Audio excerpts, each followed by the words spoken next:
Merhaba arkadaşlar, yepyeni haberlerle karşınızdayız. Afra Saraçoğlu Mert Ramazan Demir ile ayrılık iddialarına net yanıt verdi.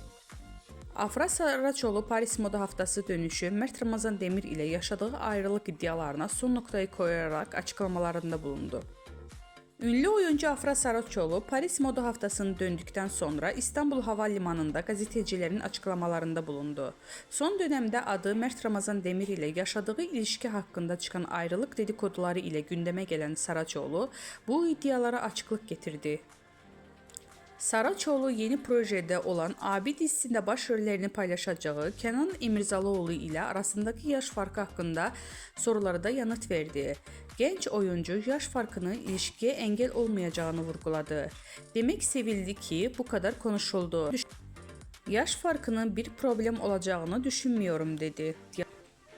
Gazetecilerin özel hayatı ile ilgili sorularına da açıklık veren Afra Saraçoğlu, Mert Ramazan Demir ile olan ilişkisini sonra erdiğini şu sözlerle doğruladı.